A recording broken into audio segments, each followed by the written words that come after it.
नमस्कार, motive for all में आप सभी का स्वागत है।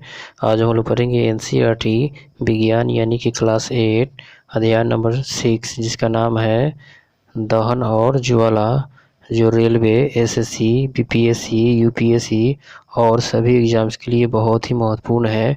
तो चलिए स्टार्ट करते हैं।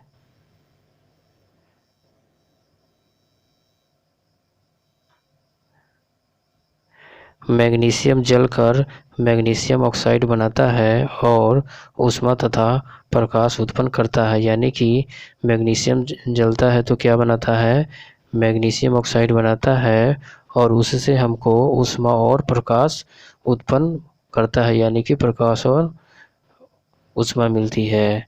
कास्ट कोयला वायु में जलकर कार्बन डाइऑक्साइड, ऊष्मा तथा प्रकाश देता है। यानी कि कास्ट कोयला को जब वायु के संपर्क में जलाया जाता है तो उससे कार्बन डाइऑक्साइड, ऊष्मा और प्रकाश मिलता है।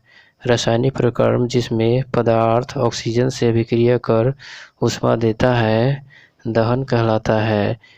जिस पदार्थ का दहन होता है वह दाह कहलाता है।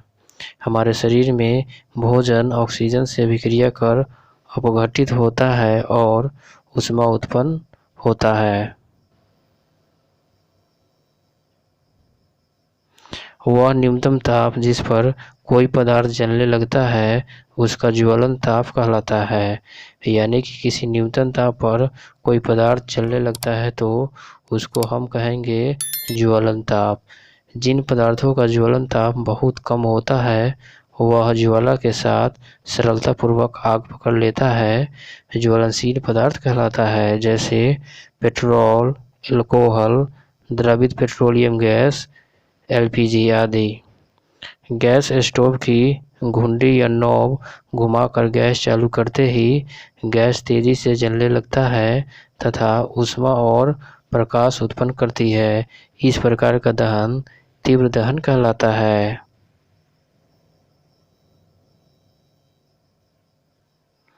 ऐसा दहन जिसमें पदार्थ बिना किसी प्रत्यक्ष कारण के अचानक लपटों के साथ जल उठता है, स्वतः दहन कहलाता है। हम त्योहारों पर अक्सर आतिशबाजी करते हैं। जब पटाखे को जलाते हैं तो एक आकस्मिक अभिक्रिया होने से ऊष्मा, प्रकाश और ध्वनि पैदा होती है।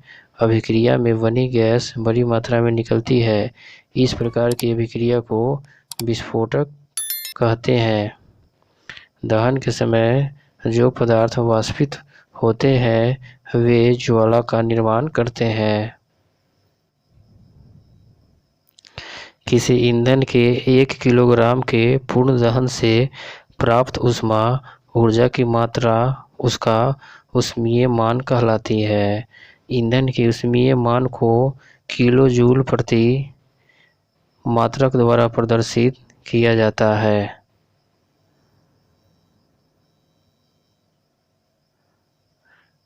विभिन्न ईंधनों के ऊष्मीय मान। गोबर के उपले का ऊष्मीय मान होता है 6000 से 8000 के बीच में। लकड़ी का ऊष्मीय मान होता है 17000 से 22000 के बीच में।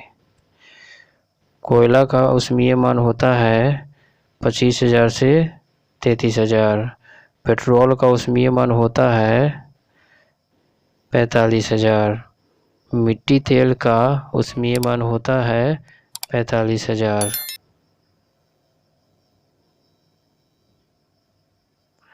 डीजल का ऊष्मीय मान होता है 45000। मीथेन का ऊष्मीय मान होता है 50000। सीएनजी का ऊष्मीय मान होता है 50000। एलपीजी का ऊष्मीय मान होता है 55000। जैव गैस का ऊष्मीय मान होता है 35000 से 40000 और हाइड्रोजन का ऊष्मीय मान होता है 1,50,000।